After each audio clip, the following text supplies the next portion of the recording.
This is the hour when the world finally settles. The dishes are dried and put away.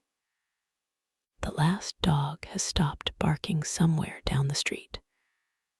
The traffic has thinned to the occasional passing car, and even that sounds softer, somehow, as if the night has asked it to lower its voice. And here you are in the quiet, with a blanket pulled up to your chin, or perhaps curled into your favorite armchair, with a cup of something warm growing cold beside you because your hands have gone still and your mind is starting to wander. That is exactly where you ought to be, because tonight I want to tell you a story about boys who slept beneath the open sky, boys who made their beds out of river reeds and their blankets out of nothing at all but the air itself, boys who lived 2,400 years ago in a valley between two mountain ranges, in a city so strange and so dedicated to its own idea of itself that it shaped every detail of their lives, down to the very ground they slept on. Now, before we go anywhere near that valley, let me ask you to do something. Let your shoulders drop, just a little. Let your jaw unclench. Let your feet go heavy, heavy into the floor or the mattress, or wherever they happen to rest.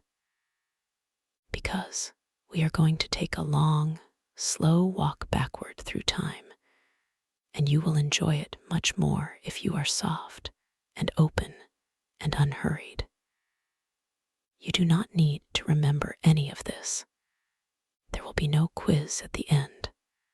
There will be only the story itself, and the strange comfort of knowing that someone, somewhere, on a night very much like this one, lay down on a bed of reeds in the dark and felt the wind move across his face and called it sleep. Let us begin, then, with the place. Greece, but not the Greece of postcards, not the white buildings and the blue sea and the bright midday sun that makes everything shimmer and dance. We are going to the southern part of the mainland, to a region called Laconia, and within Laconia, to a city that did not look like other cities. You have heard its name. You have probably heard it many times. Sparta. Say it softly, and it almost sounds like a whisper. Sparta. The name has come down to us through the centuries, wrapped in clatter and battle cries, in shields and spears and stories of 300 men making a last stand in a narrow pass. But the Sparta I want to show you tonight is quieter. It is a city of sleeping boys, of reeds and frost, of the long dark hush that settles over a place when everyone has agreed that comfort is a distraction. Now, imagine the landscape, because landscape is destiny, as someone once said, and the Spartans agreed with them, though they would never have said it quite that way. Picture a wide, flat valley, green in the spring, golden in the summer, and stretched out in a long, gentle bowl between two mountain ranges. To the west, Mount Taygetus rises up, a great wall of stone that catches the last light of the sun long after the valley floor has fallen into shadow. To the east, lower hills, Parnon, not as dramatic, but still a second wall that closes the valley in, like the palms of two hands cupping something precious. And down the middle of this valley runs the Eurotas River. Not a raging river, you understand. In summer, in the heat, it can shrink to the width of a stream in some places. But in the winter, in the rainy months, it swells and turns gray and moves quickly, rolling stones along its bed. And along its banks, thickets of reeds grow. Tall, slender reeds with pale green stems that bend in the wind and make a sound like dry whispers when the breeze passes through them. You will want to remember those reeds. They are important. Now, the city of Sparta itself.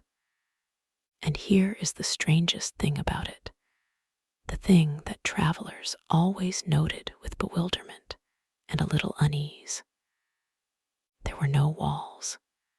Other Greek cities spent generations piling up stone fortifications, great encircling ramparts with gates and towers, so that the citizens could feel safe behind them. Athens had its long walls, connecting the city to the sea. Corinth had its Acropolis, high and stony. But Sparta, the most feared military power in the Greek world, the city whose soldiers were said to be the best in the whole of the Greek-speaking world, had no wall at all. When foreigners asked why, the Spartans would point to their young men and say, with a kind of dry pride, "These are our walls." The boys themselves, as they grew, were meant to become the fortifications. And that is where our story truly begins. Because in Sparta, the training of a citizen did not begin at 18. It did not begin at 14, when other Greek boys might start learning to throw a spear or handle a shield. No, the training began at 7 years old. 7 years old, and it began with a parting. Imagine a boy named, let us say, Cleon.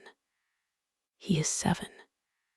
He has spent his life in the women's quarters of his family home, under the care of his mother, his grandmother, and the women of the household.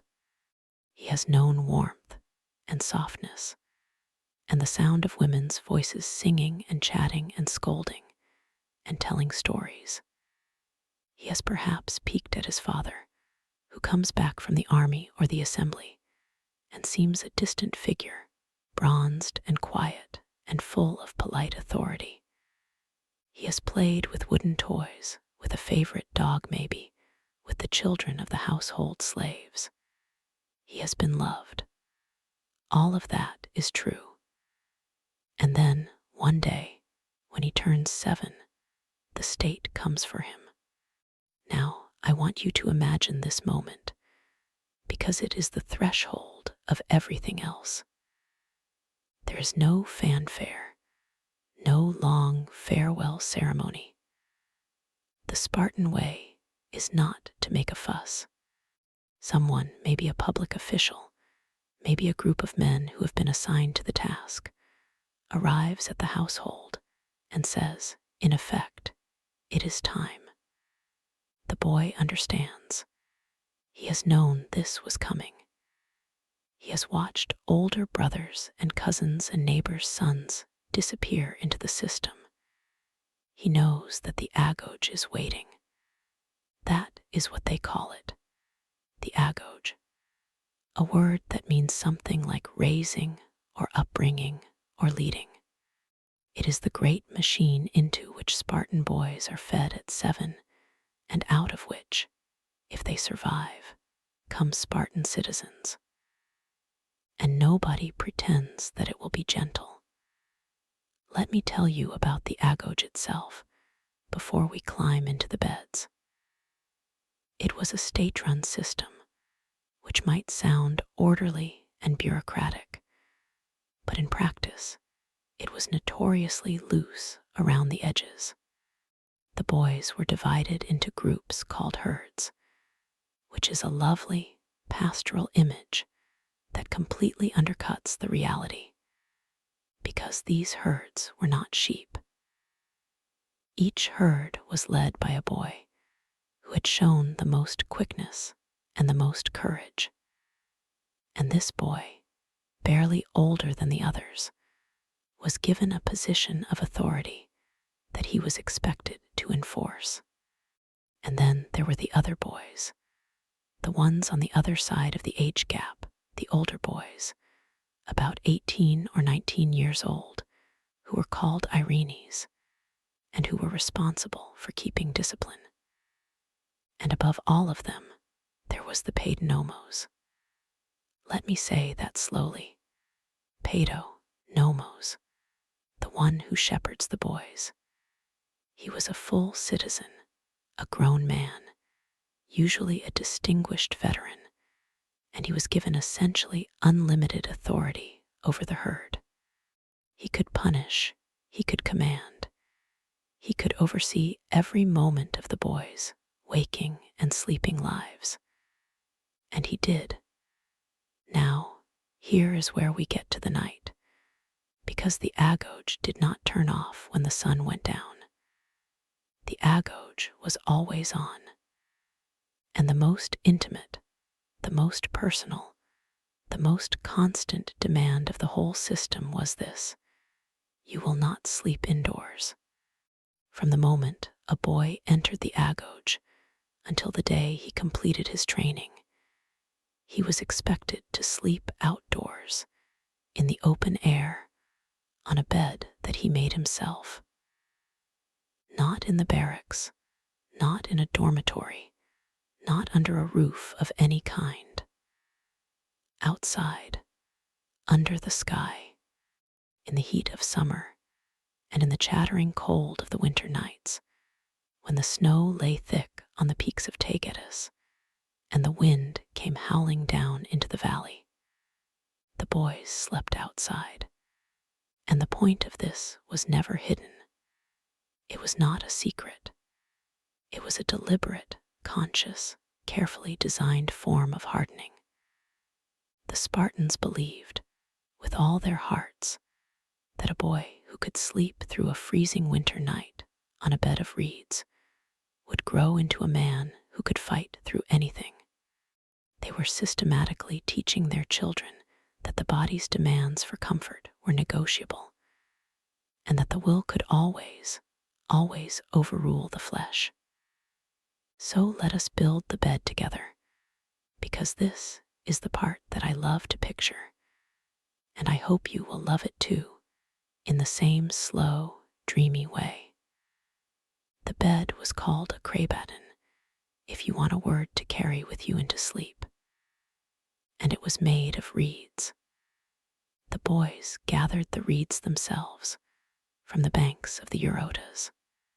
They waded into the shallows, barefoot, the mud squelching between their toes, the cold water biting at their ankles, and they pulled the reeds up by hand.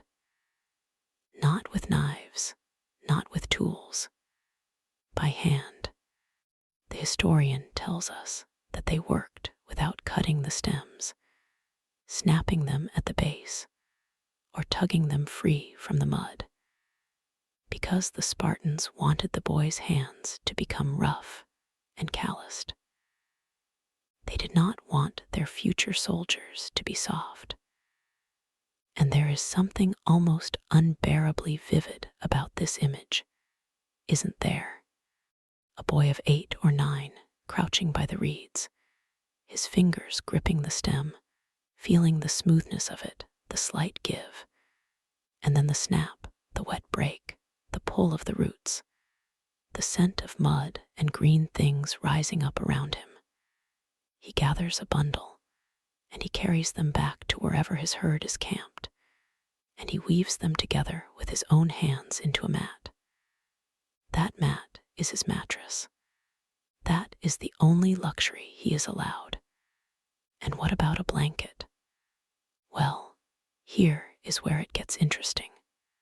The boys had one garment, a single piece of clothing that they wore year-round. It was a simple tunic, and in some accounts, a cloak or a hood.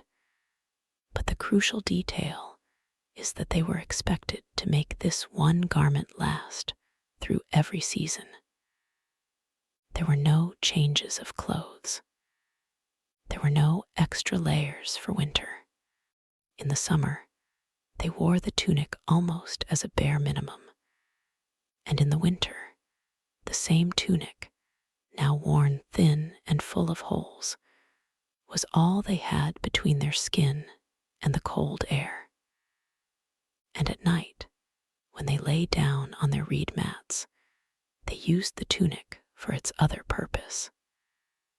They wrapped themselves in it, or they spread it over themselves, though it was nowhere near enough to keep out the chill. Some accounts suggest that they were expected to sleep in a state of near nudity, to face the elements directly, so that the skin itself would thicken and harden and learn to ignore the weather. And some of them, the tough ones, the ones who were admired and praised openly, would go for weeks without even that thin covering as a kind of flex, a display of their own extraordinary endurance. Now, I can already feel the modern listener flinching. This is a hard story. It is a harsh system. And I want to be honest with you, because we are not in the business of pretending that the past was sweet and gentle. The Agoge was brutal. It was designed to make boys hard, often at the cost of their childhoods, sometimes at the cost of their health, and occasionally at the cost of their lives. We will not pretend otherwise. But the tone of this story is not a war story, and I do not want you to feel your stomach tightening with outrage or fear. Because the truth is that there is something strangely beautiful in the Spartan night as well. There is a romance to it, a wildness, a simplicity that speaks to some part of us that is tired of comfort. We modern people, we sleep in rooms with climate control, with blackout curtains, with white noise machines and mattress toppers and weighted blankets. We have engineered our way out of the night's discomforts. And yet, some small and stubborn part of us remembers something else. The part that goes camping and sleeps better under the stars than in a hotel bed. The part that opens the window in winter, just a crack, and breathes in the cold and feels alive. That part understands the Spartan boys, and that part is what we are going to follow tonight. Let me walk you through a single night, step by step, so you can feel it settle around you like that thin, worn tunic. Picture the valley in late autumn. The grape harvest is over. The leaves on the plane trees along the Eurotas have turned yellow and brown and are beginning to drift down into the water. The days are getting short. In Sparta, the houses are plain and old, and smoke rises from their hearths, curling into the gray-blue sky. The women are inside, spinning wool, cooking barley, talking in low voices. The men are at the mess halls, the syssisha, where they eat their frugal meals of pork and barley porridge and drink their diluted wine, and where they speak, as they always do, with a kind of dry, clipped wit that strangers find alarming. The whole city is settling down for the evening, and somewhere on the outskirts of town, in a patch of open ground beneath the mountains, the herd of boys is also settling down. There is no tent. There is no hut. There is maybe a wall, a low stone wall, the foundation of some old building, or a rocky outcrop, or the shelter of a clump of olive trees. But mostly, the boys simply lie down where they are, in the open. The paidonomos has walked among them, checking their numbers, speaking a few short orders. The Irenes have made sure that no one is missing, and that the younger ones are not about to cry, because they do cry sometimes quietly into the sleeves of their ragged tunics. There is no shame in the crying itself, as long as it does not disturb the others. A boy who wails and complains will be punished, not for the tears, but for the weakness. But a boy who cries silently, face down on his reed mat, with the mountains dark against the stars, that boy is left alone. That is his private struggle, and some nights he will be comforted by the older boys. Not always, but sometimes. The Agoge is not a system without love, though it is a system where love is expressed in strange and hard ways. An older boy might notice the little one shivering and, without a word, shift his own body closer, sharing what warmth there is. That happens. The Spartans did not discourage tenderness entirely. They discouraged dependency. There is a difference. Now, the wind. I want you to imagine the wind in this valley. It comes down from Mount Taygetus, especially at night, rolling down the slopes like a cold river. It moves through the olive groves and the vineyards, picking up the smells of dust and dry grass and smoke from the wood fires. And when it reaches the boys, it slides over them, over their bare arms and their legs and their faces. It is not a polite wind. It does not knock. It just comes. A boy lying on his reed mat, looking up at the sky, will feel the cold settle on his skin like a damp cloth. His body will want to curl up. His knees will want to draw up to his chest. He will learn very quickly that curling up helps, but only a little. There is nowhere to be fully warm. There is only less cold and more cold, and he will learn to accept the difference. And then, eventually, he will stop thinking about it. That is the strange miracle of the human body. It adapts. It learns.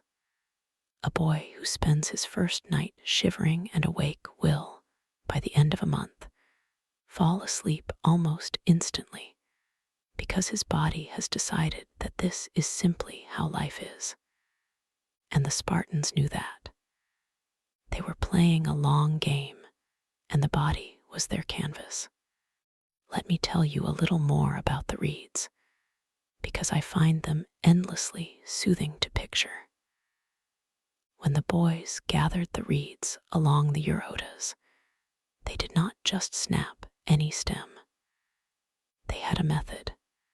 The younger boys were often sent to gather, and there was a kind of joy in it, I think, away from the older boys and their discipline. The riverbank was a place of relative freedom. The water made a sound, a steady, gentle sound, like a long exhale. The reeds were tall enough in places to hide a small boy completely. He could crouch among them and momentarily be invisible. And for a boy of 7 or 8, recently torn from his mother, those moments of invisibility were precious. He could hear the water and the wind in the reeds and the distant calls of the other boys. And for a moment, he could pretend he was alone and safe and belonged to himself. Then the moment would end, and he would gather his bundle of reeds and return, and he would sit down and weave his mat, and he would know that this mat would be his bed for the next few nights, until the reeds flattened and softened too much. Then he would gather new reeds and make a new mat. There is a rhythm to that, is there not? A cycle. The river gives, the boy takes, the mat serves. The mat falls apart, the river gives again. There is something almost monastic about it. The simple repetition, the care required, the way it roots a boy in the physical world, in his own body, in his own hands. And now, let us think about who was watching over these boys, because that is part of the texture of the night. The Agoge.Echoes. I keep coming back to him, and I think we should linger on him for a moment. He is not young. He is a man of perhaps 45 or 50. He has served in the army for decades. He has fought in battles, waded into the melees, held the line with his shield locked against the shield of his comrade. He has killed men. He has lost friends. And now, in the autumn of his life, he has been given this task to raise the next generation. He walks among the boys at night, and there is in him a strange mixture of sternness and something you might call, if you were being charitable, affection. He does not hug them. He does not tell them he is proud of them. But he will walk past a sleeping boy and stop and look down at him and feel the weight of the whole city resting on that small body. Because it is. Everything Sparta is, everything it hopes to be, is made of boys like this. And so, the Agoge.Echoes does not let them take shortcuts. He checks their beds. He feels the reeds to see if they are woven properly. He looks at their tunics, at the condition of the cloth, at the calluses on their hands. And if a boy has woven a fat, soft, luxurious reed mat, thick and comfortable, the Agoge.Echoes will tear it apart with his own hands and make him do it again, thinner, harder, worse. Because the point is not comfort. The point is the opposite of comfort. And what about the Irenes, the older boys who are put in charge? Think of them as teenage lieutenants, 19 years old, full of pride and insecurity, and the awkward energy of young men who are not yet fully grown, but are trying to be. They have been through the worst of the Agoge already, or almost through it. They know what it is like to lie on that reed mat. They know the cold. They know the fear. And now they are being asked to pass it on. Some of them are kind. Some of them use their authority with a surprising gentleness, because they remember how much they suffered, and they have not yet hardened enough to forget. Others are cruel, taking out their own frustrations on the younger boys, using the whip freely, enjoying the power. The system allowed for both. It almost encouraged both, because the Spartans believed that boys needed to learn to endure both cruelty and kindness without breaking, and to find strength within themselves rather than expecting fairness from the world. Is that a terrible philosophy? It is certainly a hard one. But when we lie down tonight in our comfortable beds, we can afford to simply observe it, to let it roll over us like the cold wind off Agoge.Echoes, to taste it and wonder at it, and then pull our blankets up a little higher. I want to turn now to why, because the why of this strange custom is as fascinating as the how. The Spartans were obsessed with one thing above all others: the readiness of the city to defend itself.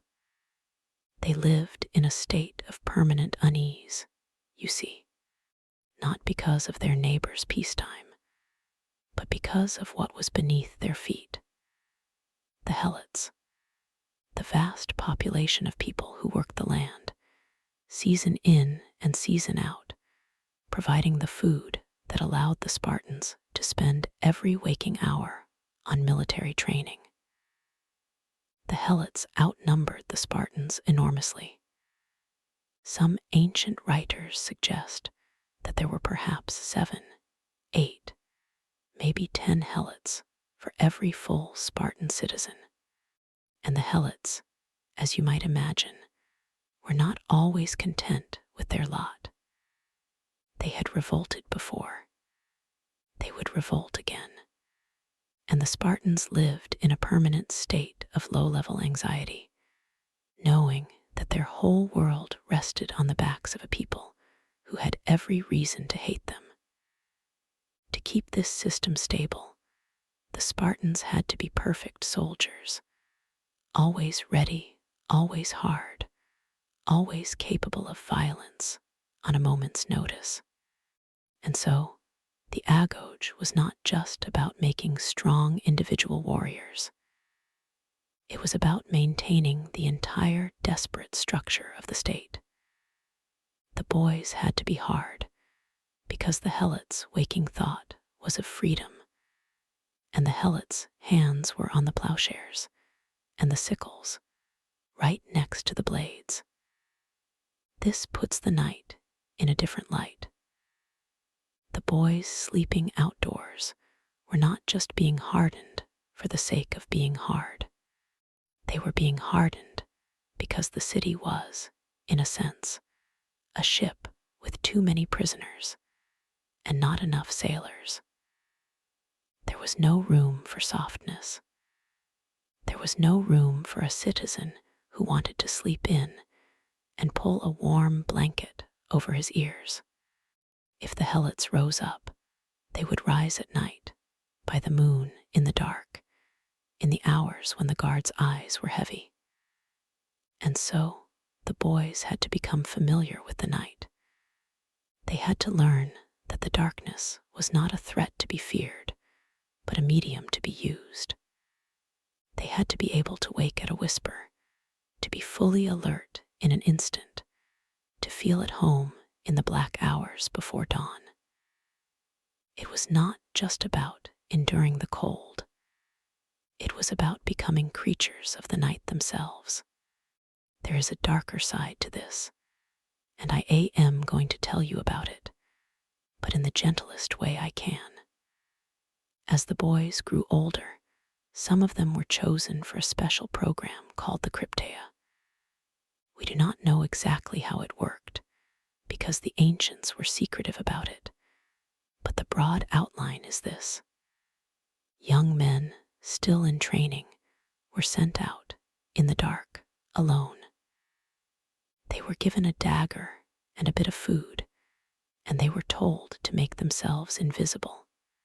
They hid in the countryside, among the hills and the forests and the rocky gullies, and they waited. And as part of this program, they were encouraged to take helots from the fields at night and to kill them. This is the part of the story that I cannot soften entirely, and I will not pretend otherwise, because it is important that we understand the real darkness of Sparta. But you can let it settle, as you would let a heavy stone settle into still water. There is a rage here, a horrid injustice, and you can feel it if you let yourself. The same cold wind that taught the boys endurance taught them cruelty. That is not a contradiction to be reconciled. It is simply the truth of the place. And for the purposes of our sleepy story, it is enough to know that the night hours, for the young Spartans, were hours of training in the deepest and most unsettling sense. The night was their teacher, and the lessons were sometimes beautiful and sometimes terrible. But tonight, we do not have to solve Sparta. We only have to visit it. So let us return to the reed mat, to the valley, to the boys asleep under the stars. Because there is one more layer to this night that I want to share with you, and it is the most dreamlike one of all. What did they see when they looked up? The sky was not what you and I see, with our streetlights and our headlights and our glowing screens. It was absolutely, staggeringly dark. The stars came out in their thousands, their hundreds of thousands, running in great rivers of light across the black vault of the night. The Milky Way, which most of us have only ever glimpsed faintly, must have been like a bright white road stretching from horizon to horizon. And the boys lay on their backs, on their reeds, and they looked up, and they knew the stars. Their elders taught them the constellations, the great figures of the myths, the stories that were woven into the very walls of the night sky. There is something undeniably beautiful in that image. A young boy, perhaps 10 years old, wrapped in his thin tunic, lying on his back in the rustling grass, lifting one finger and tracing the shape of Orion the hunter, or watching the Pleiades climb slowly up the eastern sky. He knew these stars the way a modern child knows the layout of the kitchen. He had logged hours and hours under them, in every season, in every weather. The sky was his roof, and in the summer, when the air was balmy and warm, the nights must have been almost pleasant, almost like music, the wind rustling the leaves of the olive trees and the river chuckling softly in the distance. Let me pause here and notice something with you. The Spartans are so often remembered as grim, as humorless, as a city of cold soldiers with no art and no poetry and no joy. That is not entirely fair. They did write poetry. They did sing. They danced. Of course they danced, in the festivals, in the war dances, in the more tender dances of the girls who practiced nearby, and sometimes sang teasing songs at the boys. There is a story told by Plutarch that the young girls of Sparta would sing verses about the boys, sometimes mocking them, sometimes praising them, and that the boys would endure this teasing as part of their training, forced to keep their composure. And so, the nights were not all shivering and tears.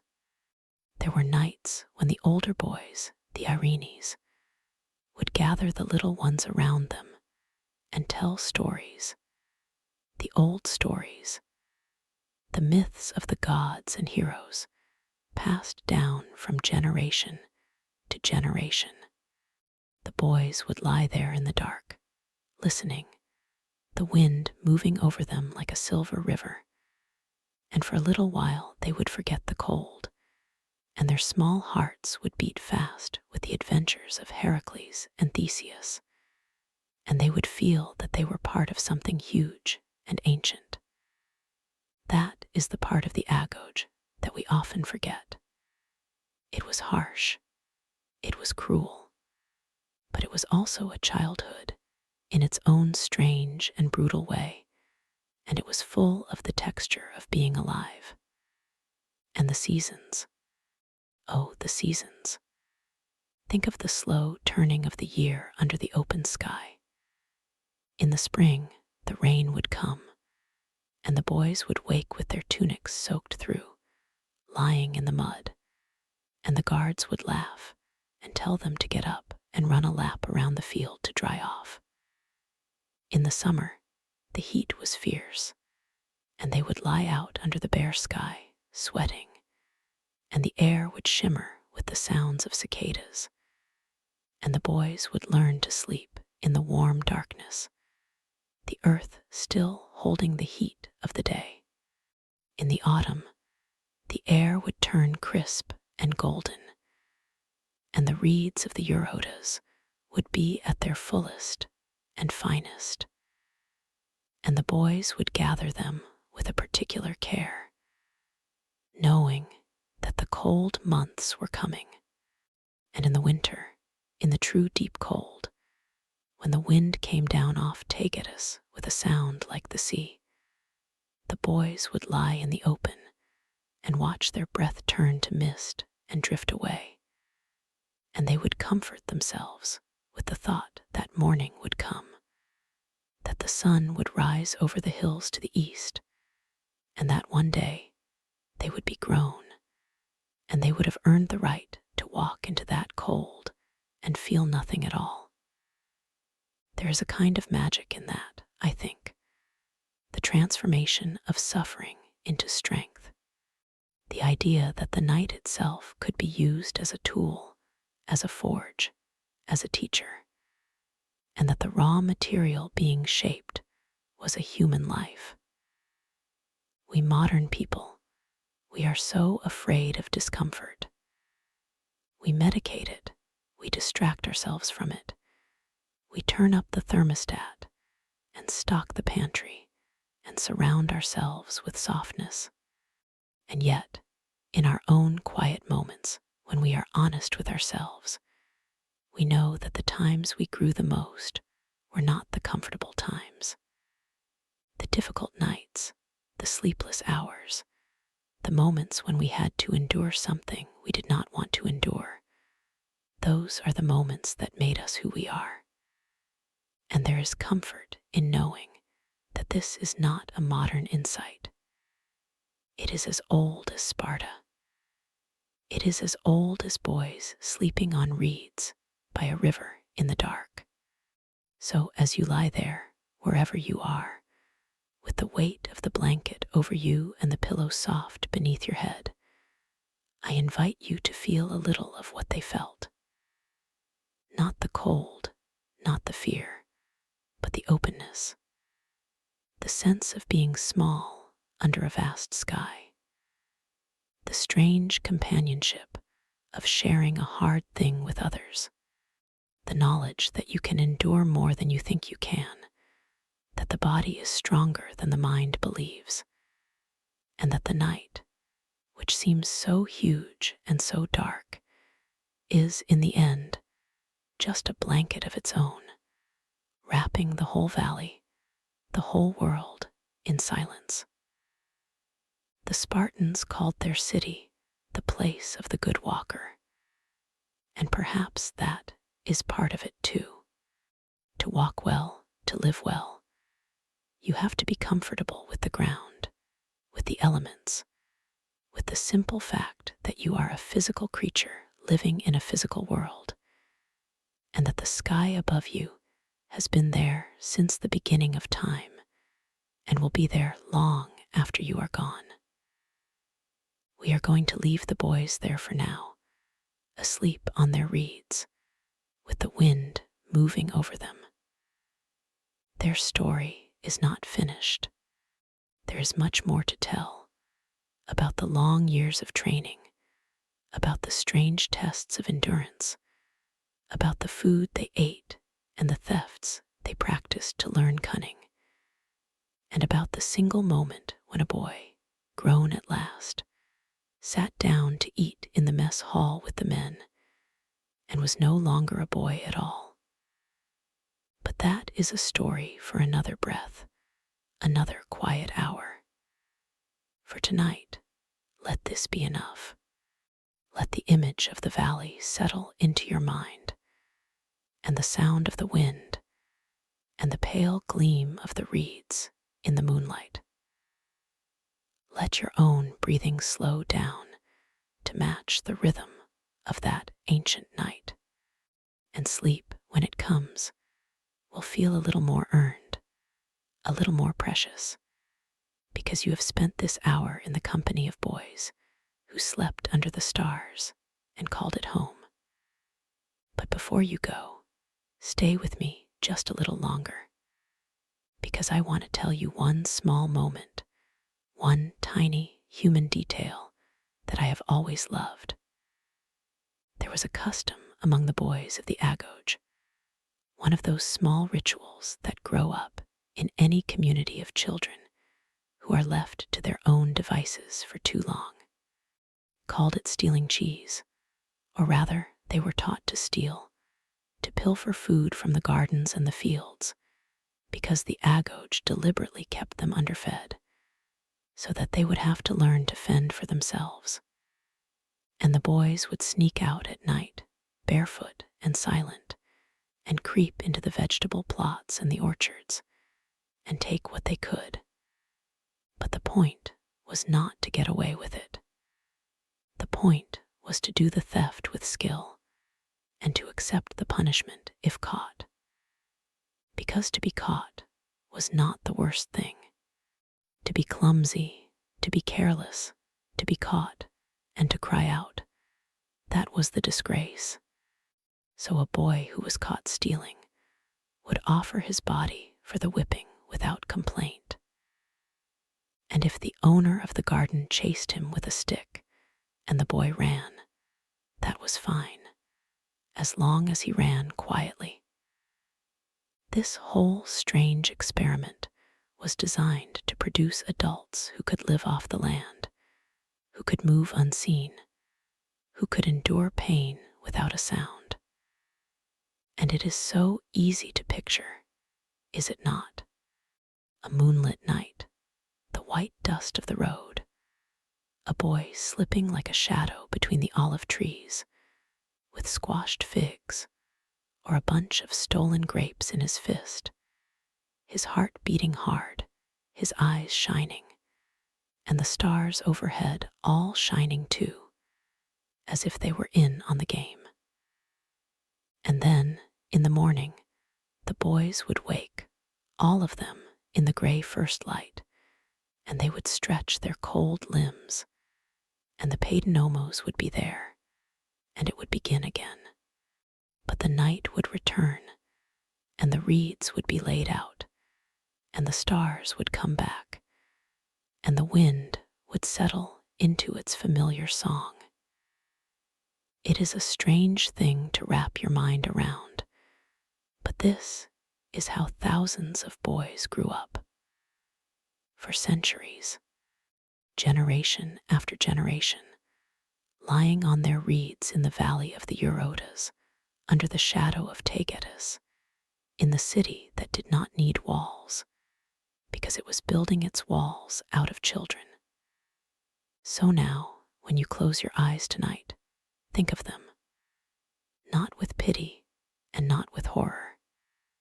Think of them the way they would have wanted to be thought of, as boys who were brave, who did what was asked of them, who lay down in the dark and faced the night without flinching. And as you drift off, let the hardness of their beds make the softness of yours feel like the greatest luxury in the world. Let the cold wind that wrapped those boys become, in your imagination, a cool blessing on your face. And let the stars over Sparta shine a little longer in the back of your mind, steady and bright, as they did, as they do, as they always will. Good night, and we will continue our walk through this valley another night, when the world is quiet once more, and the reeds are waiting to be gathered, and the boys are out there still, breathing in the dark, sleeping under the sky, dreaming their strange and ancient dreams. Long after the voices have faded, you might still see them, those boys, when you close your own eyes. The way the moonlight would catch the curve of a shoulder, the way the breath would rise and fall in the cold air, the little stirrings of boys who were not quite asleep and not quite awake, who told each other stories in whispers that the wind carried away. And perhaps, because the night is long, and because there is no hurry whatsoever, we might stay with them for just a little longer. The valley will hold them through the dark, as it has always done, and the sleeping river will murmur on, and the mountains will stand patient at the edge of the world. But the morning comes, even in Sparta. It comes slowly, the way dawns come in the mountains, a gray softening in the east, then a pale gold on the high flanks of Tagetes, then the first long rays of sun striking the valley floor, and the boys would wake, not all at once, not with a shout, but gradually, the way boys wake anywhere in the world, with a stir and a stretch and a little shiver. They would sit up on their reeds, blinking in the cold light, and their breath would plume out in the sharp air, and they would take a moment to know where they were. The ground beneath them, hard and real. The sky above, still faint with stars in the west. The sound of the river, low and constant. And then the paidonomos, the trainer who watched over them, would call out, and the day would begin. There's something I love about the idea of that first hour, before the running, before the wrestling, before the lessons in silence and endurance. The boys would shake out their tunics, which were thin and coarse, made to be worn all year round, and they would walk down to the Eurotas and wash in the cold river, gasping a little, but always silently, because crying out was a thing they had already begun to unlearn.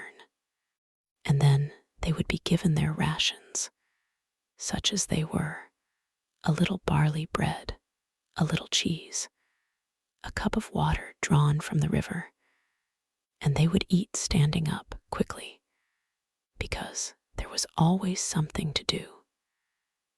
The day would be long and full of effort. They would run, not for pleasure, but because running was a kind of language in Sparta, a way of moving through the world that had been trained into the body until it was as natural as breathing. They would run along the valley floor, the earth hard beneath their bare feet, the morning shadows long and cool, and the air would taste of dust and river water, and the sweetness of the oleander that grew along the banks. They would run in companies, the boys of each age group together, and the sound of their feet on the packed earth would beat out a rhythm like a drum. Sometimes the trainer would run with them, calling out the pace, and sometimes he would stand at the side and watch, and the boys would know that he was looking for the ones who held their heads well, the ones who did not falter, the ones who would be worth shaping into soldiers. And after the running, there was the wrestling. The ground would be marked out in the soft earth, a patch of it tamped down and leveled, and the boys would pair off by size and strength, and they would try to throw one another to the ground, again and again, until the dust clung to their skin and their breath came in short, hard bursts. There was a skill to it that was not just strength.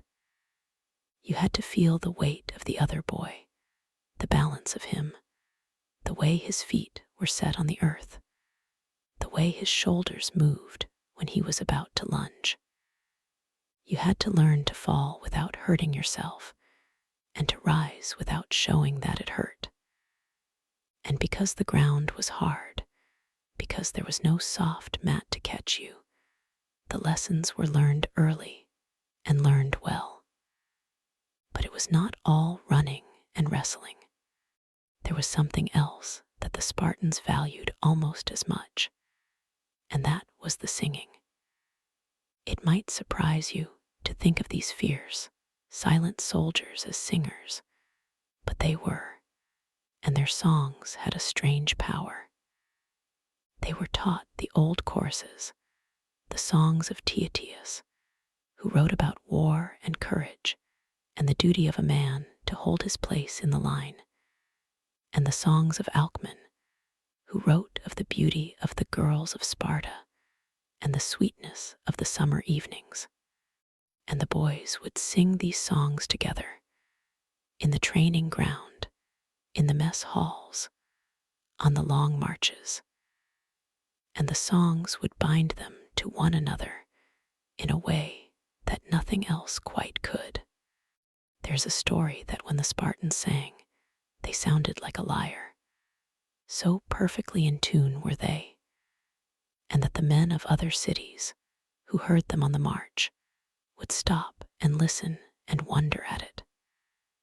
There was a particular ordeal they loved, which took the form of a contest.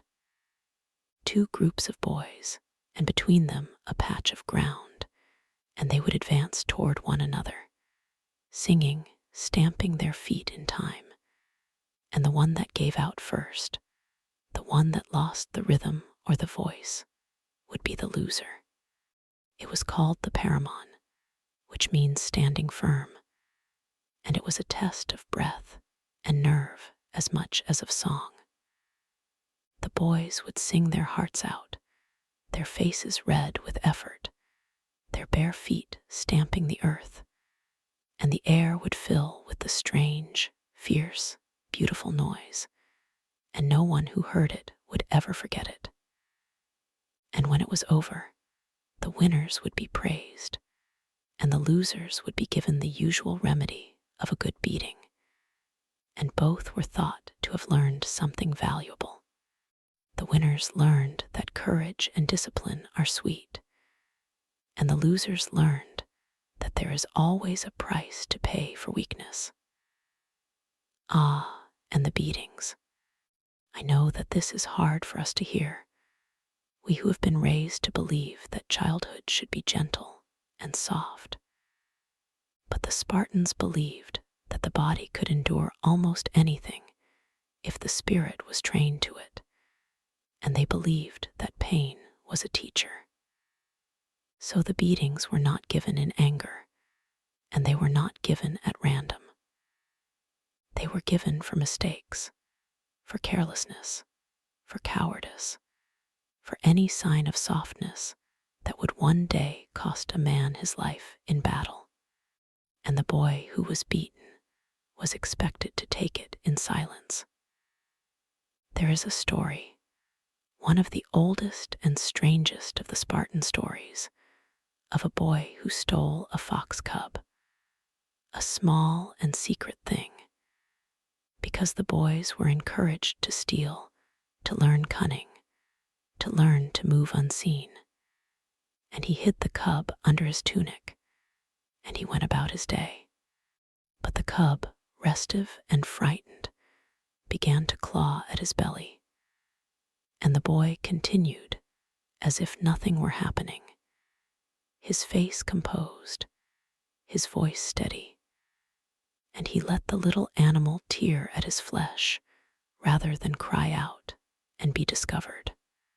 And when the boy died and the tunic was lifted, the men who found him understood what he had done, and they marveled at him, and he was honored. And yet, the world does not sleep forever, and neither did the boys. And I think it is worth telling you a little more about the way the year turned for them, because the rhythm of the seasons was the one thing that never changed, the one thing that held them steady in all the strangeness of their training. In the spring, when the snow melted off the high peaks and the Eurotas ran fast and cold, the boys would begin to train for the summer.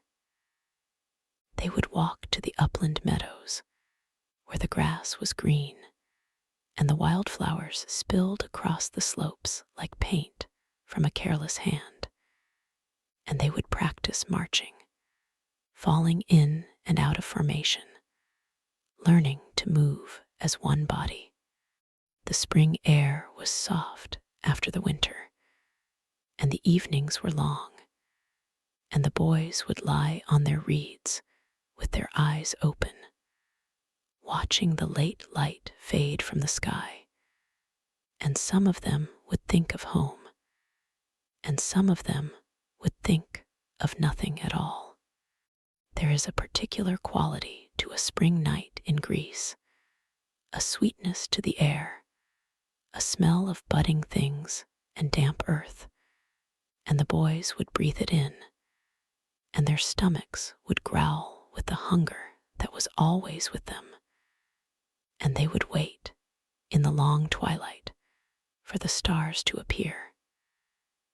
In the summer, the training moved to the river. The boys would swim in the Eurotas, learning to cross it with their packs held above their heads, and they would practice wrestling in the shallows, where the current made the footing uncertain and the cold water stole the breath. The heat of the day was fierce, and the boys would lie in the shade of the plane trees along the bank during the hottest hours, their tunics spread out to dry, their bodies brown from the sun, and they would talk in low voices about the things boys talk about. The older ones would speak of the battles their fathers had fought and the glory they hoped to win, and the younger ones would listen and nod and try to look as though they understood.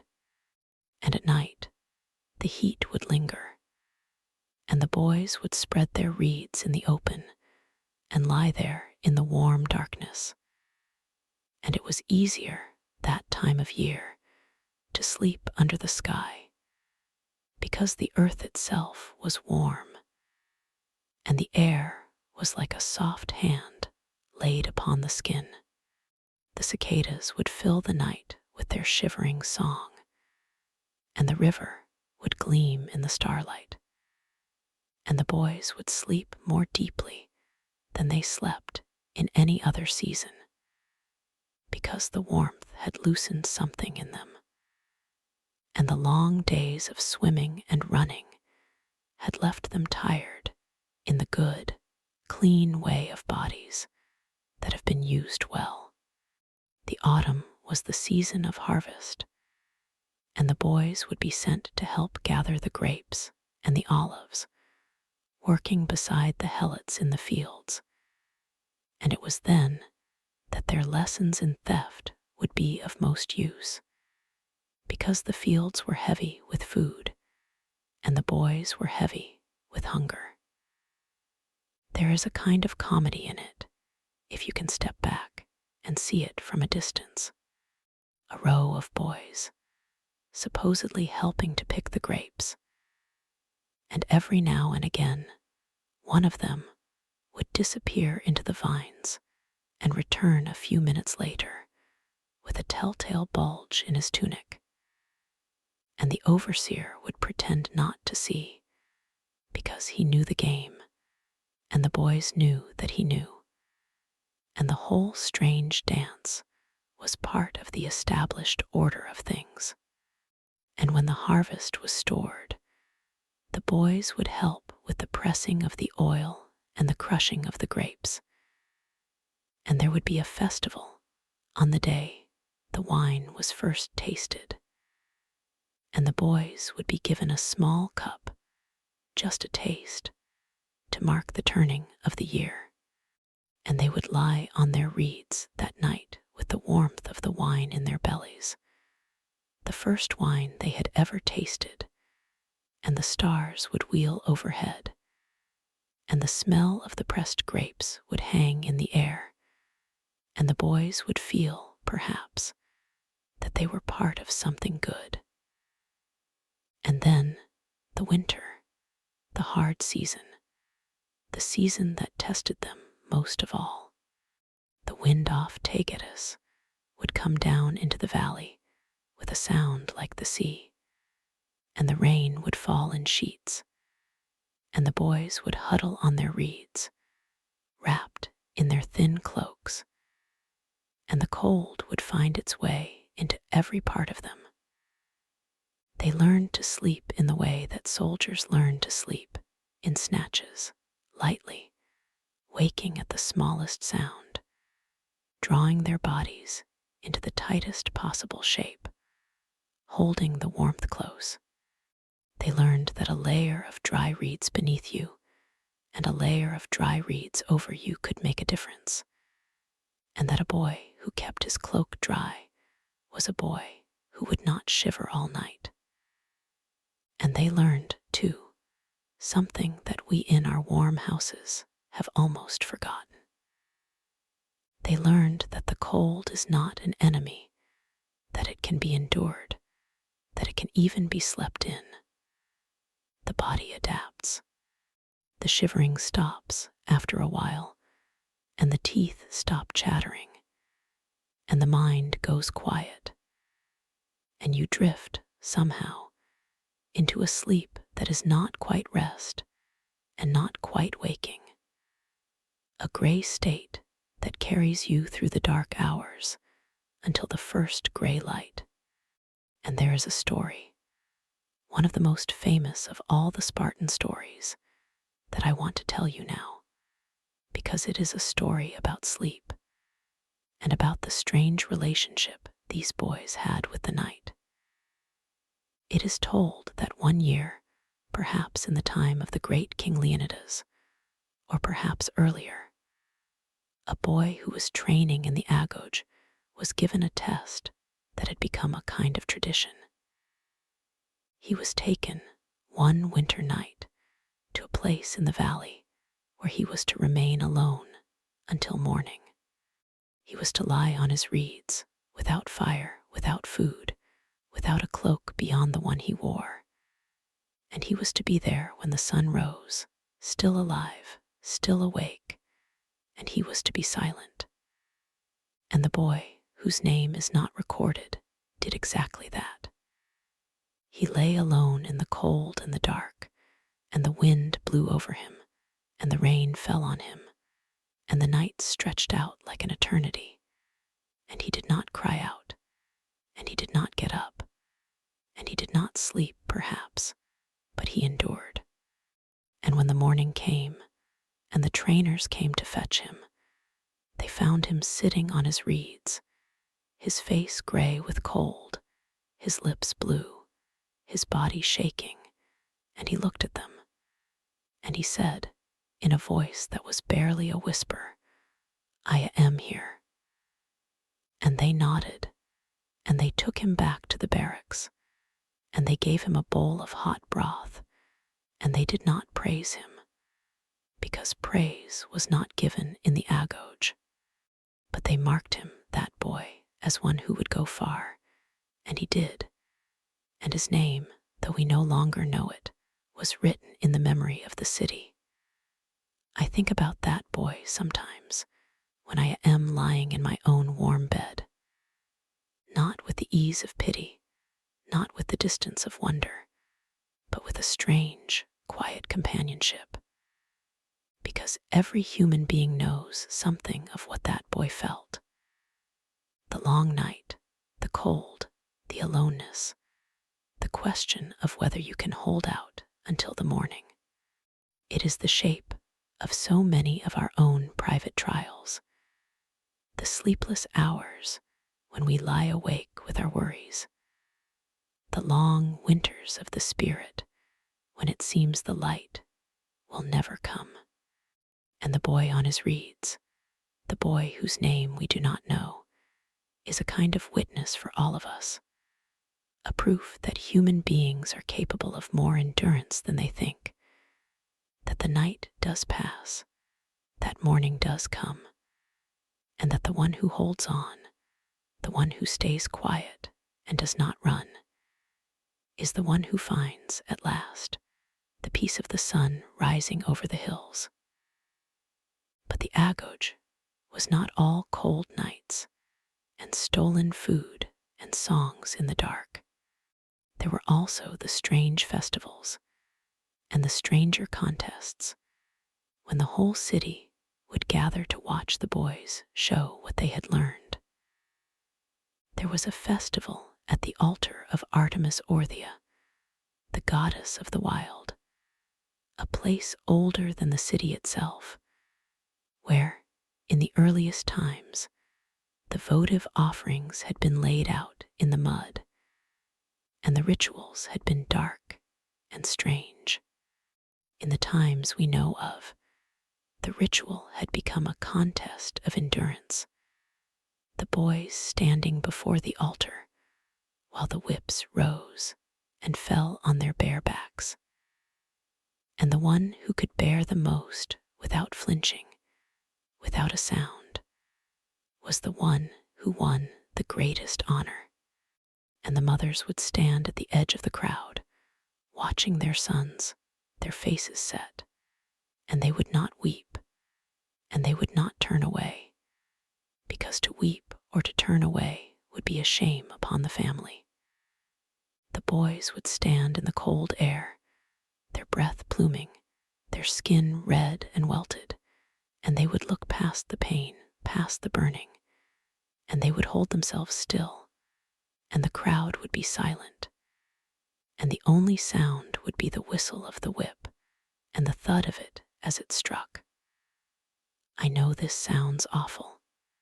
It is awful by our measure, and I do not want to pretend otherwise.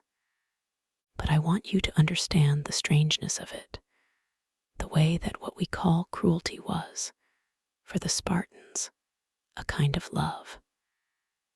They loved their boys enough to want them to be strong. They loved their city enough to accept that a few would suffer, even die, so that the rest would be safe. And they believed, with all their hearts, that a boy who could stand silent under the whip was a boy who would never break in the line of battle, a boy who would hold his place when the enemy came on, a boy who would be a true protector of the people he loved. It is a terrible equation, and I do not ask you to agree with it, but there is something there that might make you think about the meaning of strength and about the questions we might ask of our own soft and easy lives. And there is one thing more, one darker thread in the great tapestry, and I will touch it gently, because it is not a story to be relished. The Spartans were few, and the land they conquered was large, and it was worked by a people called the Helots, who were in many ways slaves. The Helots outnumbered the Spartans by a great deal, and they were kept in their place by fear. It is one of the cruelest chapters in an already strange history, and I will not dwell on it, except to say that the boys of the Agoge were taught, as part of their education in war, to practice stealth and vigilance in the countryside, moving at night, living off the land, watching and waiting in the dark. There was a rite called the crypteia, which means the hidden ones, in which the young men, the ones who were almost done with their training, would be sent out into the wild with nothing but a knife and a little food, and they would have to survive on their own, to move unseen, to be as silent as the moon.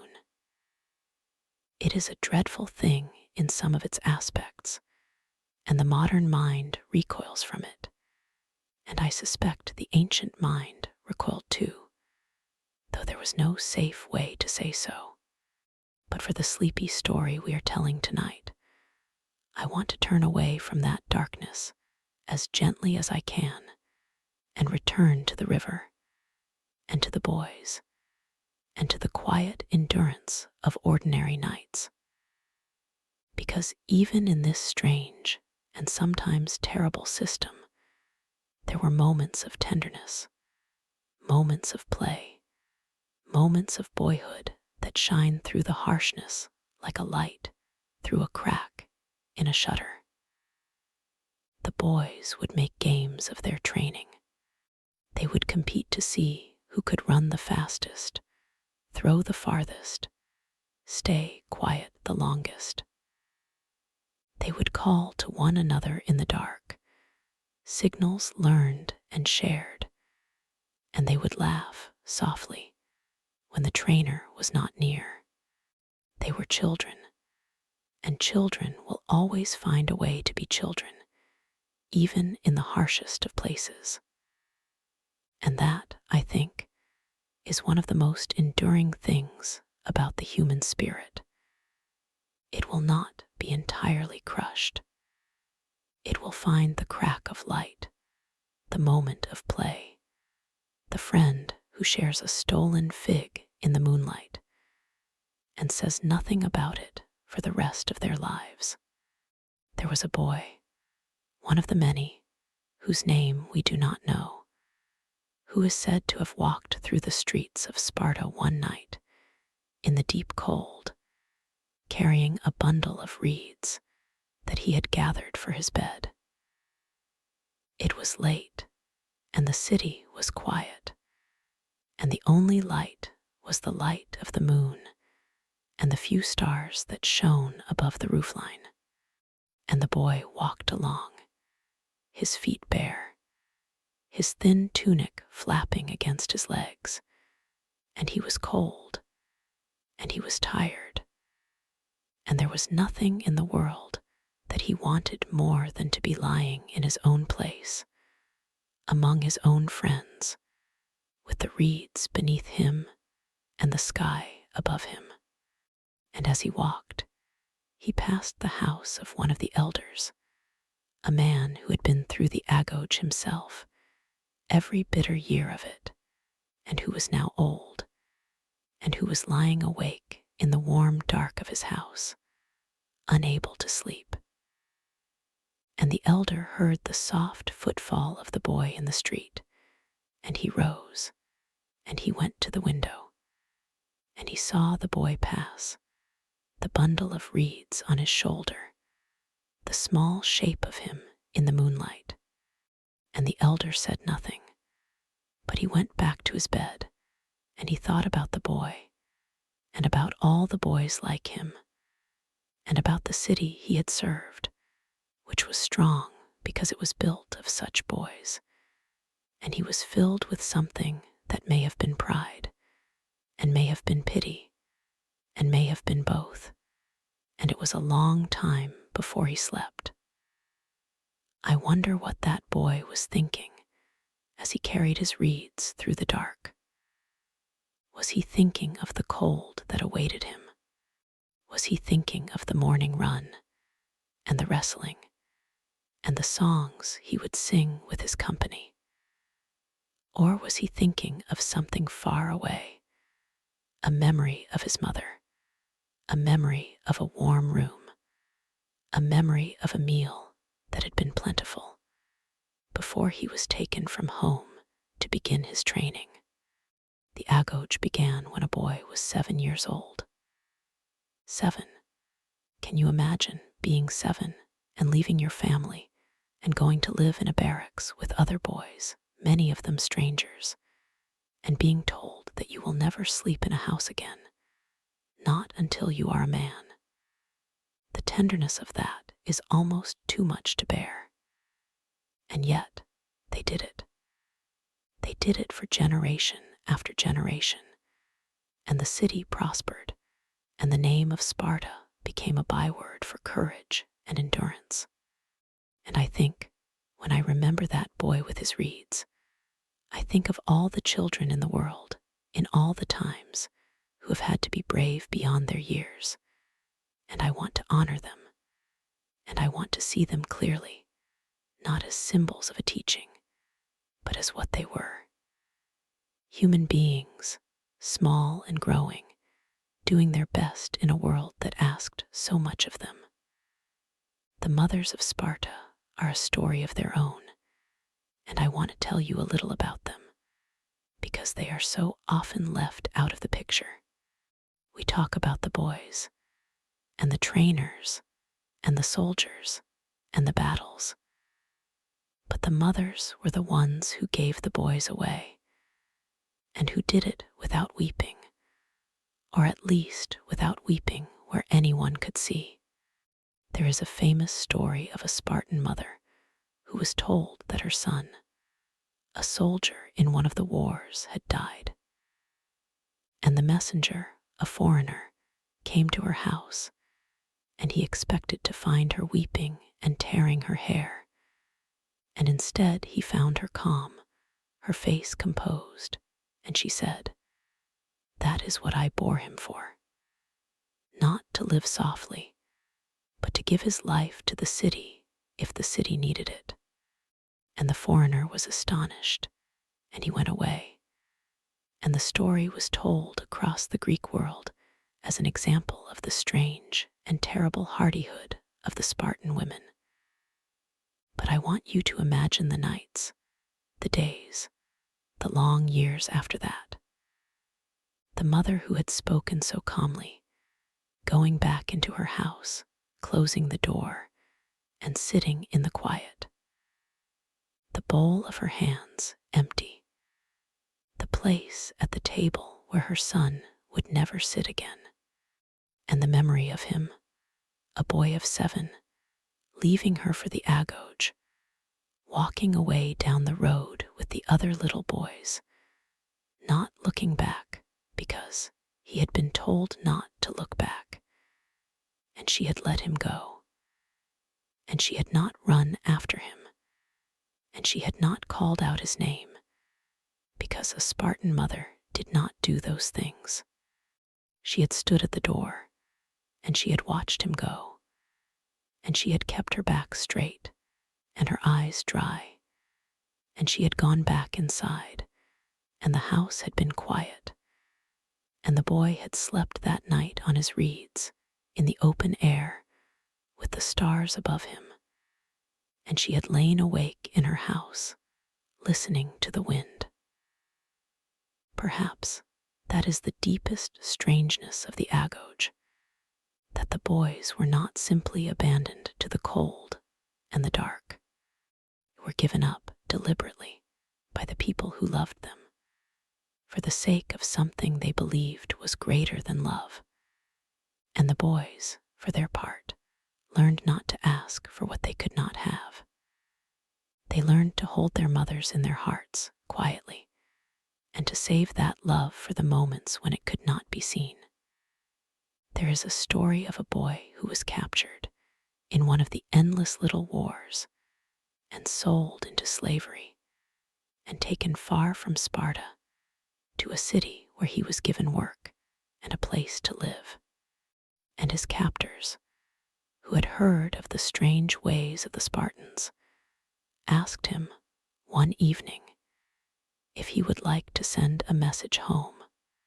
And the boy, who was perhaps 12 years old, looked at them for a long time, and then he said, "My home is a valley and a river and a mountain.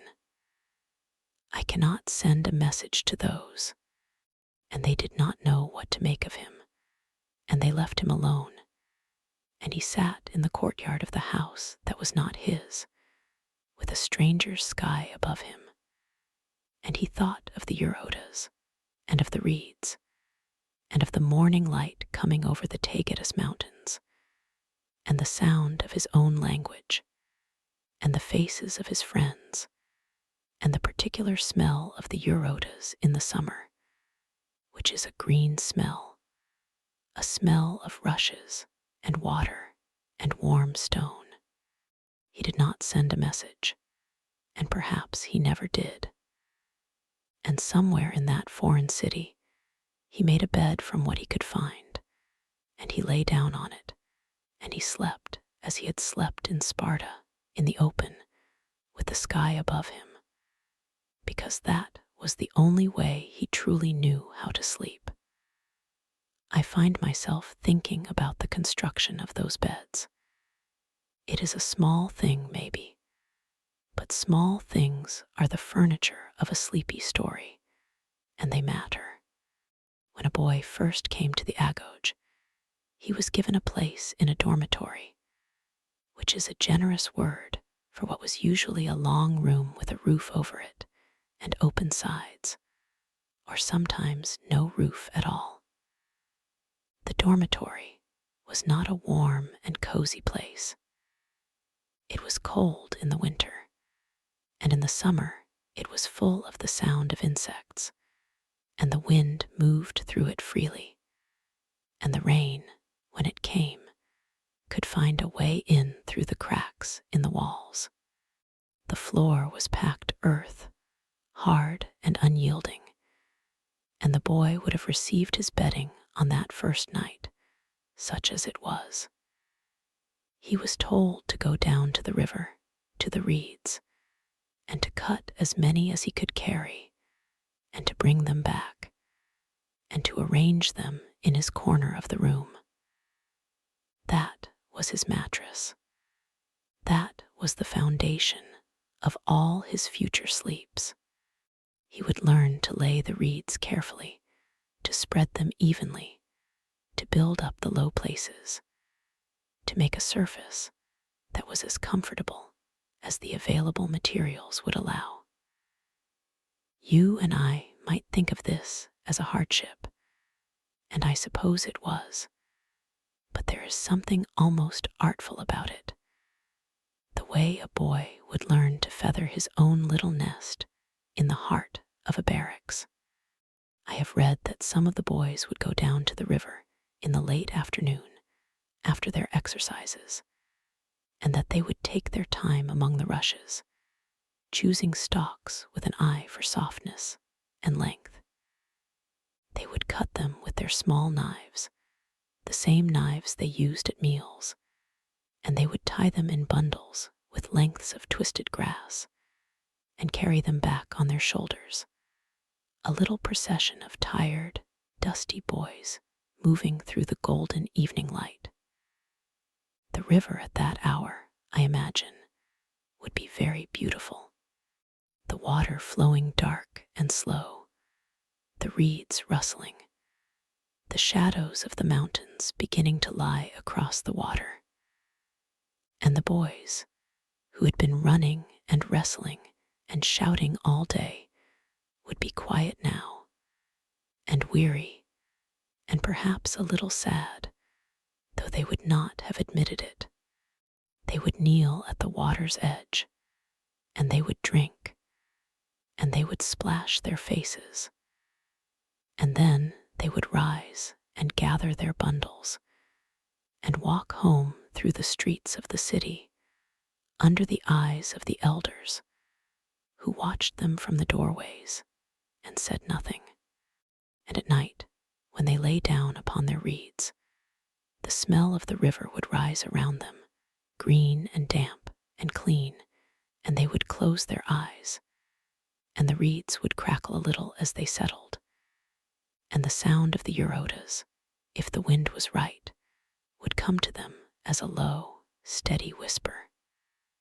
I think, of all the things they missed from their old lives, they may have missed the quiet of a house, but the river gave them a lullaby if they could listen for it. But I should not make the nights sound easier than they were.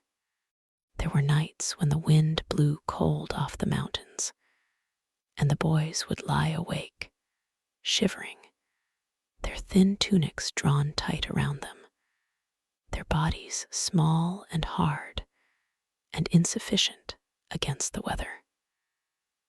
There were nights when the frost lay white on the ground in the morning, and the reeds beneath them, damp with dew, would feel clammy and miserable.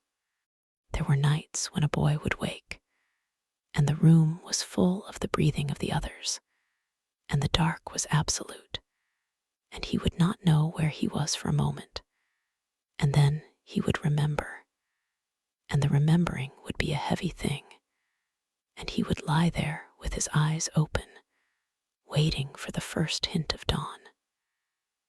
These are the nights we do not often hear about in the glorious stories of Sparta. We hear about the discipline, the endurance, the bravery, and those were real. But the fear, the loneliness, the aching cold, those were real as well. And the boys carried them as they carried the rest of their training in silence, because that was the way of the Agoge. Crying was not allowed. Complaining was not allowed. Wanting was not allowed. And so the boys learned to hold their feelings inside them, like a small stone in the chest, and to let it wear smooth over the years, and to carry it with them to the end of their lives. There is a story about a boy who was very young, one of the youngest in his company, and he was cold. It was the first winter of his training, and he had not yet learned all the tricks of keeping warm, the ways of banking the reeds, the habit of curling into a ball, the trick of sleeping close to another boy without seeming to. He lay awake, night after night, shivering, and he did not say anything, because there was no one to say anything to. But one of the older boys, a boy of maybe 12 or 13, saw him, saw the way he shook, saw the thinness of his shoulders, saw the look in his eyes. And the older boy said nothing either, but that night, after the others were asleep, he moved his own bed a little closer, and he laid his cloak over the younger boy's legs, and he lay down again, and he slept. And the younger boy, in the morning, did not know what to make of it, and he tried to give the cloak back, and the older boy said, "You will sleep better with it. I do not need it." And he walked away, and they never spoke of it again. But I think that cloak made a difference, not just for one cold night, but for the whole of that winter, and perhaps for the whole of the boy's time in the Agoge, because it taught him something that no trainer could teach him, that even in this hard place, among all these hard rules, there was kindness.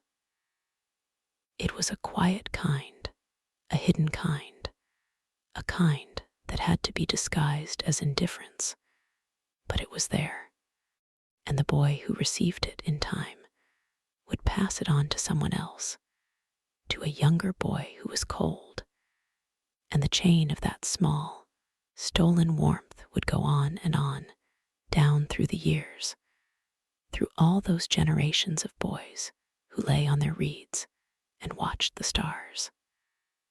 The stars, of course, were always there. The boys slept under them, and so the boys came to know the sky very well. They knew which stars rose first in the evening and which ones lingered longest before the dawn. They knew the brightest ones by name, the wanderers, the old planets that moved through the fixed field of heaven, and they gave them their own names, and they told one another stories about them, the old stories of the Greeks, the constellations that told the tales of heroes and hunters and maidens who had been turned into stars to escape the anger of gods. The boys would lie on their backs, their hands behind their heads, and they would look up at the great sweep of the Milky Way, and they would whisper to one another, and the sky would turn slowly above them, and the wind would move in the trees, and there would be a peace that was perhaps the only peace they knew. I have often thought that the boys of the Agoge, for all their harsh training, received one gift that we in our warm houses have lost, and that is the gift of an unroofed sleep, to fall asleep with no ceiling between you and the universe, to let the dark come down around you like a soft blanket, to watch the stars until your eyes grow heavy and the edges of the constellations begin to blur, and then to drift away with the whole sky turning above you is a thing that changes a person. It makes you feel very small and at the same time strangely connected to the vastness. It is humbling and it is beautiful, and I think it may have given the Spartans a kind of calm that we, with our walls and our lamps and our locked doors, sometimes lack. And the morning, too, was a part of that gift. The boys would wake before dawn, and the sky would be pale, and the stars would be fading one by one, like lights going out in the windows of a great house. The air would be cold and fresh, and the first birds would begin to call, and the river would be silver in the half-light, and the boys would rise from their reeds, stiff and sleepy, and they would shake the dew from their tunics, and they would go down to the river to wash. The water was cold, always cold, and the boys would gasp as it splashed over their faces and arms, and they would rub their eyes and run their hands through their hair, and they would stand for a moment in the light, looking at the mountains, and then the day would begin. There was no breakfast, or if there was, it was a small and meager thing, a piece of barley bread, a cup of water, perhaps a handful of olives. And then the exercises would begin, and the long day would unfold, and the night would come again, and the sky would turn, and the reeds would crackle, and the boys would lie down once more. The rhythm of it, I think, would get into a boy's bones. The rhythm of sunrise and sunset, of cold and warmth, of hunger, and the small satisfaction of a few bites of food, of exhaustion, and the deep sleep that follows a day of hard use of the body. The boys did not need lullabies. They had the river and the wind and the turning of the earth beneath them, and they slept the sleep of the young, who are tired in the honest way that only a body worked hard can be tired, and who dream, perhaps, of simpler things. I think there is a particular quality to the memory of childhood that is created by such a rhythm.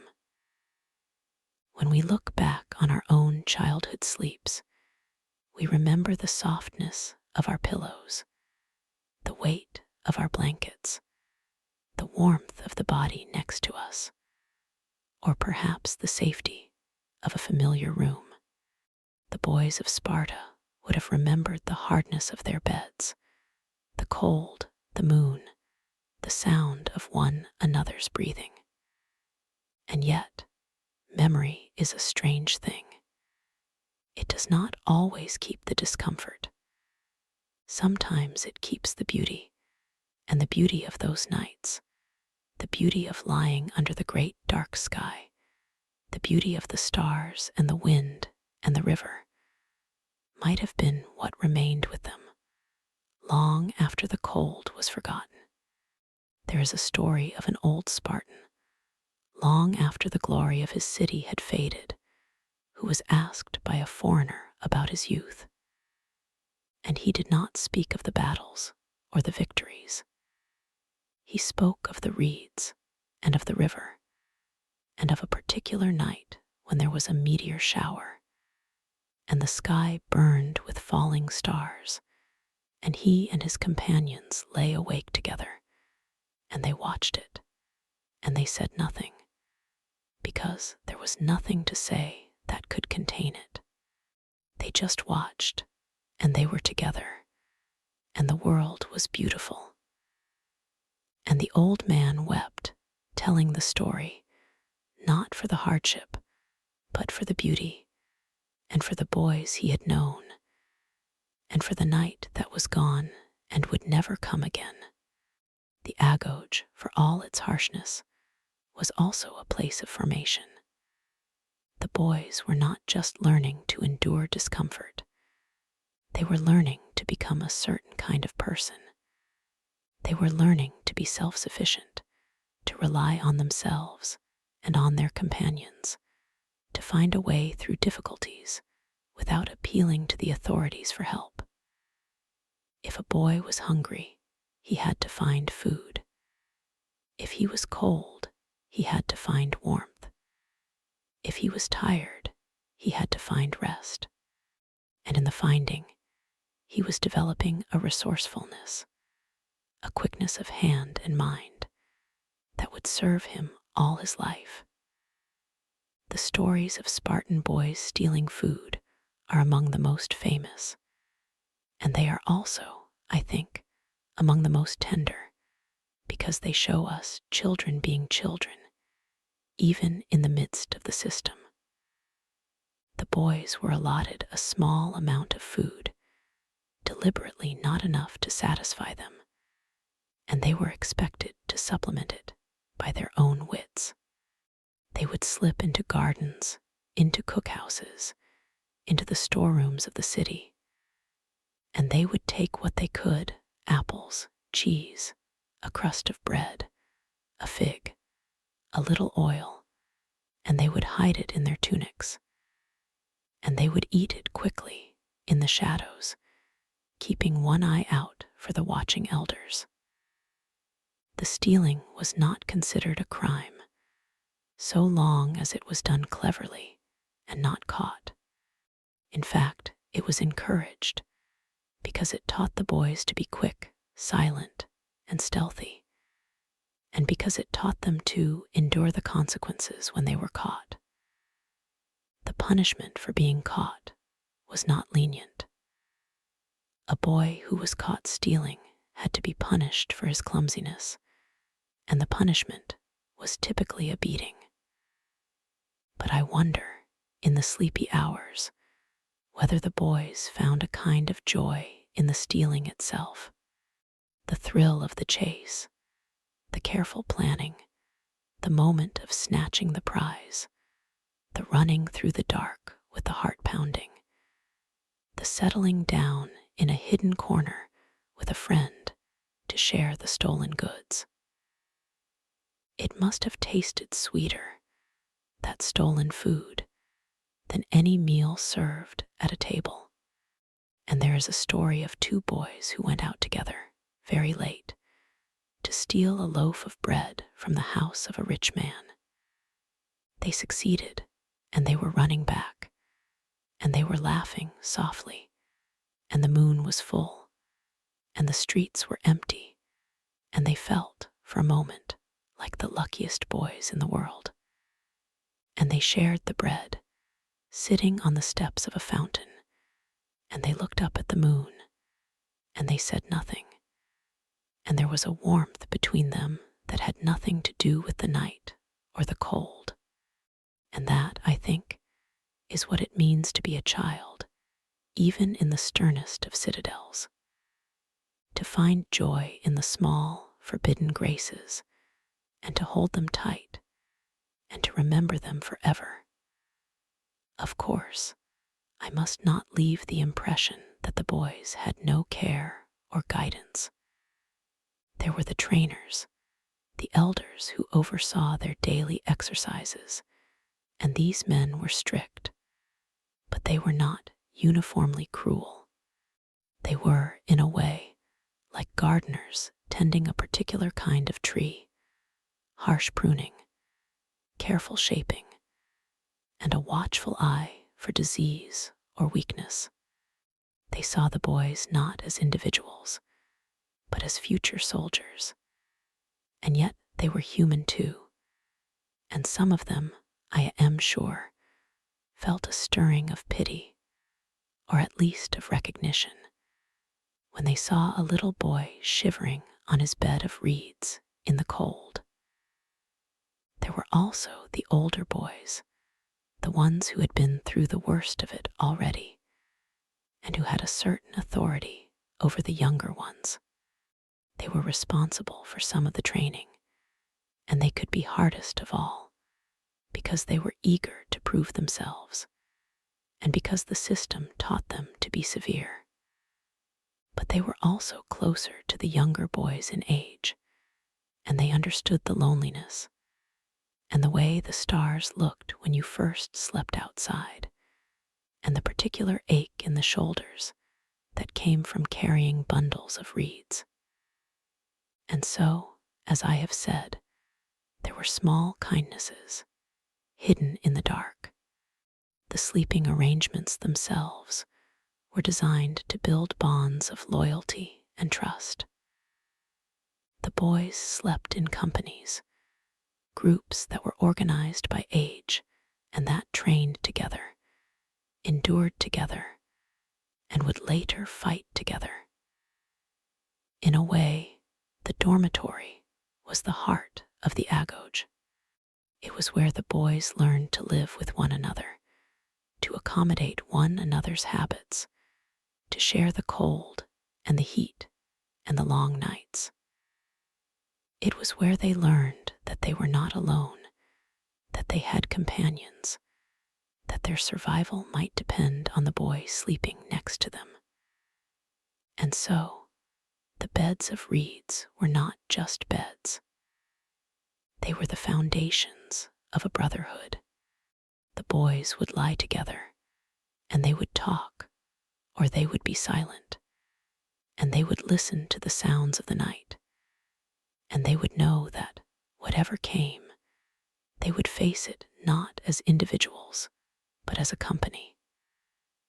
I think that is a powerful thing, and it is a thing that is hard to find in our modern world, where we sleep in our separate rooms, behind our separate doors, connected to the world by wires, but disconnected from the people next to us.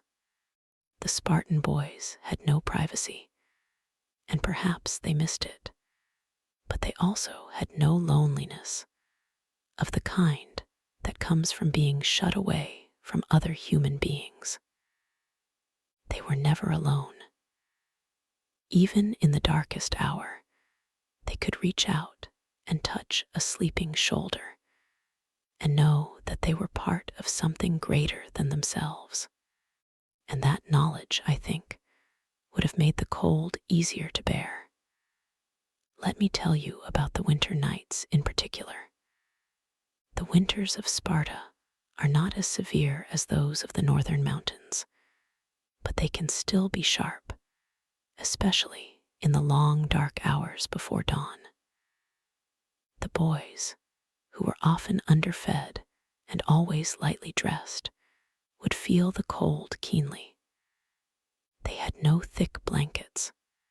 They had, perhaps, a single cloak of rough wool, and they would wrap themselves in it as best they could, and they would lie close to one another for warmth, despite the rules that forbade such closeness, or perhaps the rules were simply overlooked.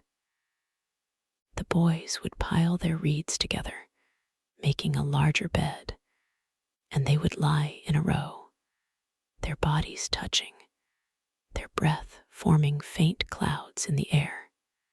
And in the middle of a particularly bitter night, when the wind was howling around the corners of the dormitory, and the frost was beginning to form on the edges of their cloaks, there was no room for pride or distance.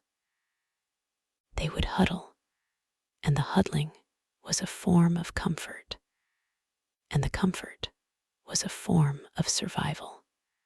And the boys learned, perhaps without knowing that they were learning it, that the body of another human being is one of the most effective sources of warmth in the world. It is a lesson that stays with a person for a long time. There is an old saying, something like, "A Spartan boy could sleep on the point of a spear," and there is a truth in it, though it is a wild exaggeration. The point of the saying is that the boys were so hardened, so accustomed to discomfort, that they could sleep anywhere and under any conditions. And indeed, the Agoge was designed to produce that kind of hardiness. The boys were not allowed to use soft coverings. They were not allowed to wear shoes, which meant their feet were tough as leather from walking on the rough ground, and their bodies were lean and hard from exercise and privation. They were, in a sense, being deliberately and systematically deprived of every cushion, every accustomed comfort, so that they would become strong, resilient, and able to face any challenge without flinching. And perhaps, from our modern perspective, this seems cruel, excessive, even monstrous. But I ask you, in the quiet spirit of a bedtime story, to consider the possibility that the adult Spartans themselves, looking back on their own childhoods, may have felt a complicated mixture of emotions. There would have been resentment, perhaps, and grief, and a sense of having been tested beyond what a child should bear. But there would also have been pride. Pride in having endured, pride in having become a man who could stand unflinching in the face of the enemy, pride in belonging to a city that was strong because its people were strong. And perhaps, too, there would have been a strange affection for the very hardships that had made them who they were. We humans are like that.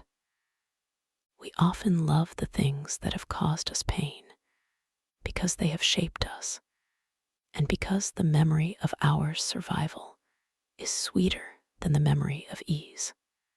But the Agoge was not only about sleeping outside and stealing food. It was about the whole education of the Spartan boy. It included physical training, of course, running, jumping, wrestling, throwing the discus and the javelin. And it included dancing, which was a martial art in antiquity, a way of training the body to move gracefully and efficiently. The boys also learned to read and write, though not extensively, and they learned music and poetry, and they sang the songs of the city, songs that told of great deeds and of the old heroes. And all of this was woven into the rhythm of their days and nights. The singing, in particular, was important. The boys sang while they marched, while they ran, while they worked, and the songs were a way of building unity and of instilling the values of the city into their hearts. I imagine those songs being sung in the evening when the day's work was done, and the boys were gathered around a fire, perhaps, or lying on their reeds in the gathering dark. The voices of the boys, rising together in the night air, would have carried across the valley, and anyone walking past the dormitory would have heard the strange, sweet sound of that collective song, and would have known that the future of the city lay there, in those young voices, in those hard beds, in the stars above them. I think we are ready now to return to the river, and to the boy with the bundle of reeds, and to the elder who watched him pass. That story, which I told you a little while ago, seems to me to contain the whole of the Agoge in a single image. The boy carrying his own bedding, making his own bed, taking his place in the world of men. The elder who had once been a boy himself, who had carried his own reeds, who had slept his own cold nights, standing at the window in the dark, watching the boy pass, and feeling that complicated sweep of emotion, pride and pity and memory and love. The city sleeping around them, the city that was built of such boys, that depended on them, that used them up for its own strength and survival, and the moon, casting its silver light on all of it, on the boy and the elder and the streets and the huts and the distant mountains, as it has cast its light on human beings for all of our history, and as it casts its light now, perhaps, on a child somewhere who cannot sleep, looking out of a window, seeing the moon, and feeling a little less alone. There is one more story I want to tell you, a small one, and then I think we can let the night close around us. It concerns a boy who was caught stealing a fox, a little animal that one of the farmers had trapped, and that the boy had meant to take for his supper. He was a quick and clever boy, and he had almost succeeded, but he was seen at the last moment, and a pursuit had begun.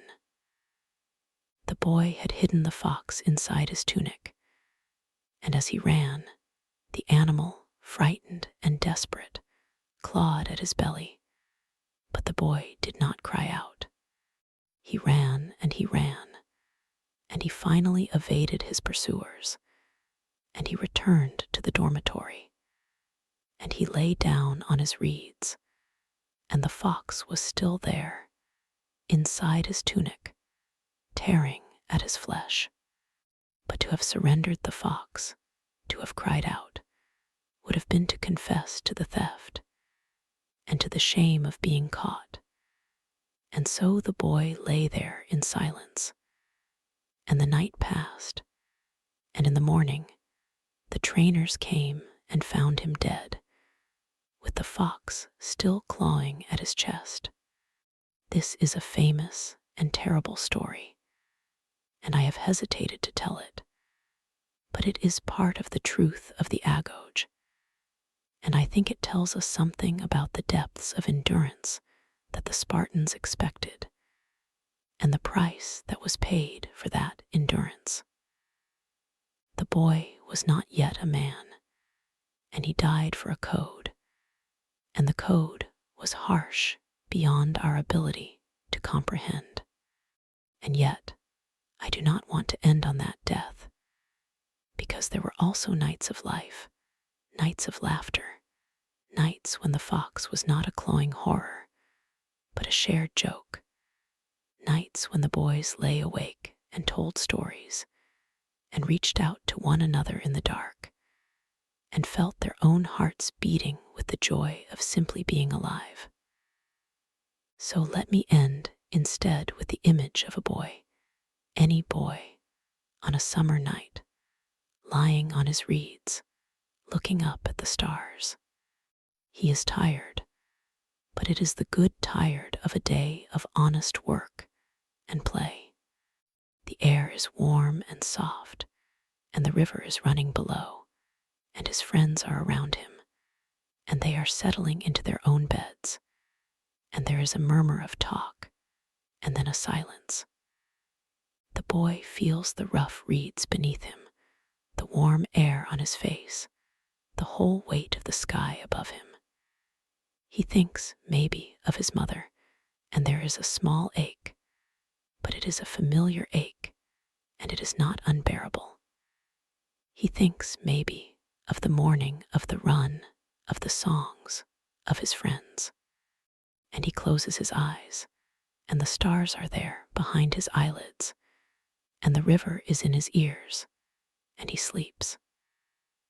And in his sleep, he dreams of a place where there is no agoge, no cold, no hunger, a place of warmth and softness. And he does not know if that place is a memory or a hope, but it is there, and it is real, and it keeps him safe through the long night. And that is what I want to leave you with tonight, the image of those boys who slept outside under the stars, and who carried their reeds and their courage and their love for one another through the long centuries, and who are gone now, all of them, but whose nights are still recorded in the quiet places of history. They do not ask for our pity, and they do not ask for our approval. They ask only that we remember them, and that we understand, a little, what it was like to lie on a bed of reeds and feel the wind and the cold and the vastness of the sky, and to know oneself to be a small and insignificant part of an immense world, and to be at peace with that. And perhaps when you lie down tonight, in your own warm and comfortable bed, with your roof above you and your walls around you, you might think of them, and of the river, and of the moon, and of the stars, and you might feel a quiet connection to those distant boys who were once as real and as small as you are, and who slept as you are about to sleep beneath the same eternal sky. And with that thought, I will let you go gently into the arms of sleep as the night flows on and the wind dies down and the world is still. Good night, and may your dreams be as peaceful as the river and as bright as the earliest stars.